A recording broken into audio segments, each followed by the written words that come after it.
एक ब्रजवासी वो रोता हुआ गौर गोविंद दास बाबा जी के पास आया और वो बड़े सरल भाव तो उसको समझाने लगे कि देखो नाम में बड़ी सामर्थ्य है, नाम जप करो, इधर उधर भटकने की जरूरत नहीं, रोने की जरूरत नहीं, जो कामनाएं करोगे उससे सब पूर्ण हो जाएंगी, नाम की बड़ी महिमा है।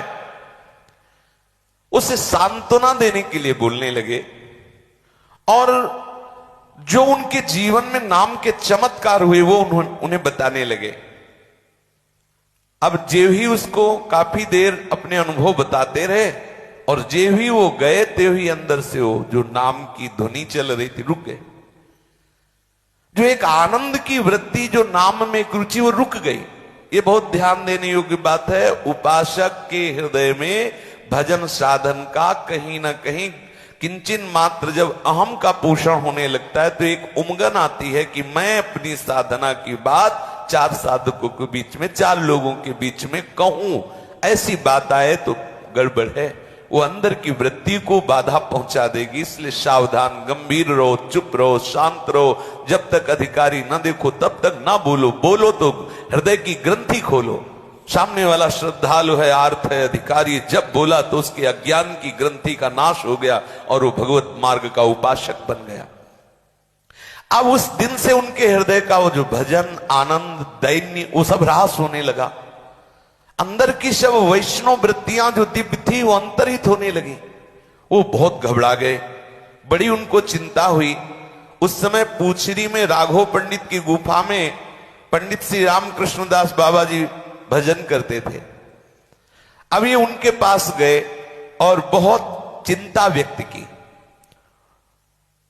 बाबा से बताया कि ऐसा ऐसा हुआ, हमने अपने हृदय की सब बातें उनके सामने रख दी। बाबा ने कहा सावधान रहो, कभी अपनी अंदर की बात किसी को मत बताओ, ठीक है, जाओ, आपके भजन में प्रगति होने लगेगी। पंडित बाबा ने उनको कहा कि आप चिंता न करें, आपका भजन पुनः चलने लगेगा, पर आगे से सावधान रहिए। देखो नाम कल्पतरु है, इसमें कोई संशय नहीं है, इससे साधक जो चाहेगा वो प्राप्त हो जाएगा। पंडित रामकृष्ण बाबा ने कहा यदि साधक नाम जप करते हुए श्री कृष्ण की शक्तियों का चिंतन करने लगे तो उसमें शक्तियों का आविर्भाव हो जाएगा। यदि वो उनकी प्रियता धर्म का चिंतन करने लगे तो उसमें प्रियता का संचार हो जाएगा।